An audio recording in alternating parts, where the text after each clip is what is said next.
Hello! I'm Elaine, and I'm a tour guide in the French Quarter. I do ghost tours.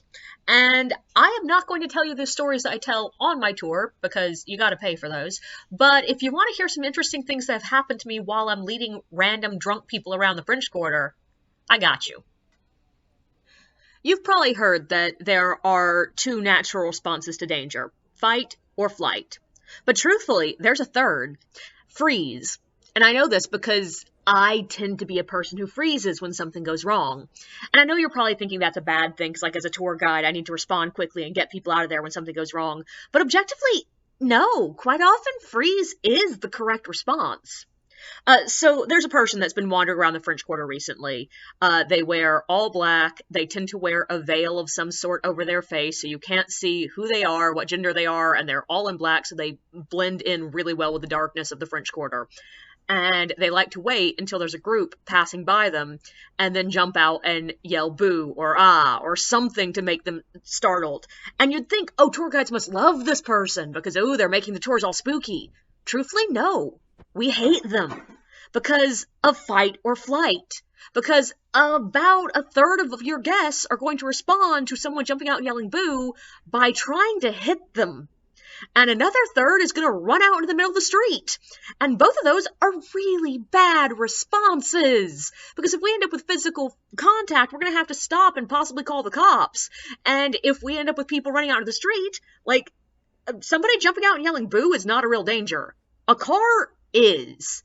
And, like, I've even had guests get aggressive with me when they were startled, just because, I'm there and they are in fight mode.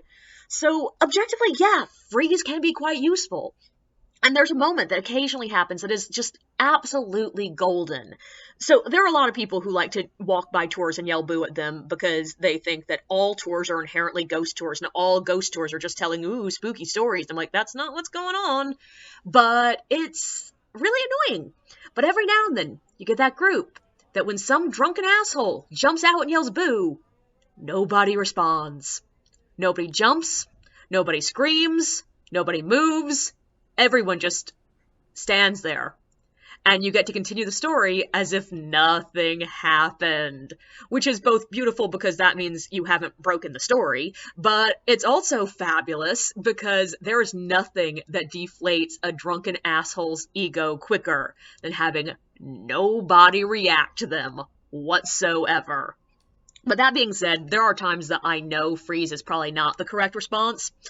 There was a night not long ago that I was doing a story, and I was near the end of this tour. Like, literally, I was about to jump into my conclusion speech when a guy is walking by behind my group. And he waits till he is right up in the dead center of the group, like, because this group is also a bit spread out, so he can walk between guests, and he does. He walks between guests to be in the dead center. And then he starts screaming at the top of his lungs, very aggressively, yeah, tell them about where they sold the N-words. And he's repeating this over and over and over again. And I freeze because I have no idea how to respond to this. I don't know if, like, he's wanting to provoke a response from me. I don't know if he's literally being serious about telling me that I should be talking about enslavement, which I'm like, I do, just not at this point in the tour. And it's just like, I don't know how to respond to this.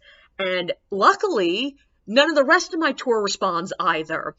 But the problem with that is that meant we just stood there in silence while this man walked down the street, slowly, walking backwards at one point, screaming, tell them about where they sold the N-words. And by the way, he was, of course, not using the word N-word, he was using the actual word, and it was so awkward, and it took so long to get done.